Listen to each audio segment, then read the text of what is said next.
नमस्कार, city post के इस खास पेशकश में आपका स्वागत है। आपको हम कई बार तस्वीर दिखा चुके हैं बिहार के जेलों की। आज की बात नहीं कर रहे हैं, 10 साल 15 साल पहले भी, कि किस तरह से बिहार की जेलों में बंद जो बाहुबली कैदी हैं, जो राजनेता हैं, वो फ्री बर्ड हैं। बिहार के जो जेलों में बंद बाहुबली हैं, बड़े नेता हैं, वो स्वतंत्र पक्षी हैं।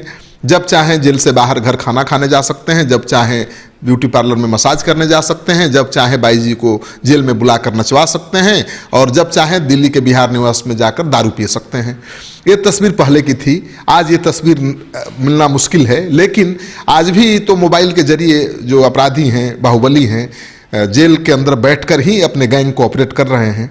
आपने साहबुद्दीन का नाम सुना होगा। साहबुद्दीन आरजेडी के कदावर नेता हैं, पूर्व सांसद हैं, और सिवान में कभी उनकी तूती बोलती थी। पूरे बिहार के बड़े बाहुबली थे, लेकिन सिवान में उनकी समानांतर सत्ता कायम थी।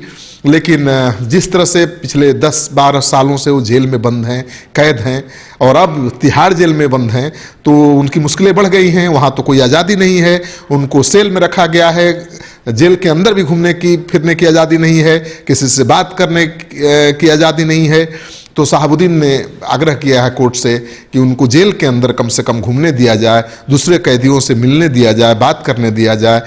तो अब सुप्रीम कोर्ट भला जेल प्रशासन के व्यवस्था में कैसे हस्तक्षेप कर सकता है? तो कोर्ट ने कहा है कि भाई जेल प्रशासन देखे इस बात को कि साहबुद्दीन को दूसरे कैदियों से खतरा है या साहबुद्दीन दूसरों कैदियों के लिए खतरा है, किस वजह से उनको सेल में कैद करके रखा गया है, किस वजह से उनको जेल के अंदर भी घूमने फिरने की आज़ादी नहीं है।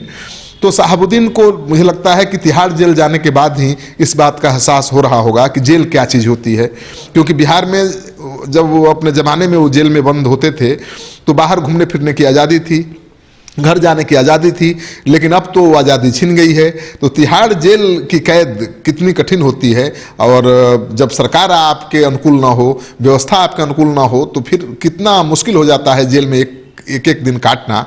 ये साफ बात हो गई है। साहबुद्दीन ने अभी कोर्ट में पेशी के दौरान भी वकील को उन्होंने धमका दिया था, और उन्होंने कहा था कि आपके जैसे बहुत वकील देखे हैं। तो साहबुद्दीन भले जेल में बंद हैं वर्षों से, लेकिन उनका जो रुतबा है वो कम नहीं हुआ है, उनकी जो ठसक है वो कम नहीं हुई है, और अभी भी उसी अंदाज में बात करते हैं। हालांकि साहबुद्दीन पर कभी इस तरह का आरोप नहीं लगा कि किसी को अनावश्यक रूप से मार दिया या किसी के घर पर हमला कर दिया या रंगदारी मांगा। दरअसल वहाँ उनकी लड़ाई माले से चलती थी, और माना जाता था कि माले के खिलाफ लड़ाई लड़ने की वजह से उनको हर तबके का समर्थन प्राप्त था। लेकिन राजनीति बदली, और जेल से जब बाहर आए और नीतीश कुमार के खिलाफ उन्होंने एक बयान दिया कि परिस्थितियों के सीएम है नीतीश कुमार, और उसी बयान के बाद जिस तरह से वो बुरी तरह फंसे, तो लगता नहीं है कि अब वो निकल पाएंगे बाहर। तो साहबुद्दीन ने जेल में कम से कम अपने घूमने फिरने की आज़ादी मांगी है। उन्होंने कोर्ट से आग्रह किया है कि भाई जेल में कम से कम हमको घूमने फिरने की आज़ादी हो, जेल में खुली हवा में सांस लेने की आज़ादी हो, और जेल में दूसरों से बात कर सकें, मिल सकें, इस बात की आज़ादी हो। तो सुप्रीम कोर्ट ने निर्देश दिया है जेल प्रशासन को, और कहा है कि आप देखिए कि क्यों, कैसे इनको छूट दी जा सकती है, जेल में घूमने फिरने की आज़ादी कैसे दी जा सकती है, कि इनको किस से खतरा है, दूसरे कैदियों से खतरा है इनकी जान को, या इनकी जान को खतरा है दूसरे कैदियों से, या दूसरे कैदियों को इनसे खतरा है, क्यों इनको सेल में बंद कर रखा गया है। तो साहबुद्दीन ऐसे खूंखार अपराधी नहीं हैं कि उनको सेल में बंद करके रखा जाए, ये भी सवाल वाजिब है। कैदी हैं, उनके खिलाफ आपराधिक मामले दर्ज हुए हैं और वो दोषी ठहराए गए हैं, तो जेल की सज़ा होनी चाहिए।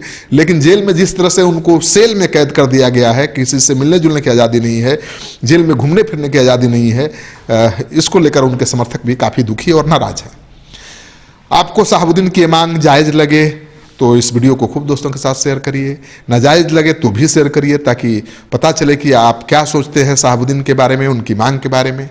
आपका सहयोग समर्थन लगातार सिटी पोस्ट को मिल रहा है, इस सहयोग समर्थन आगे भी बनाए रखिएगा। धन्यवाद।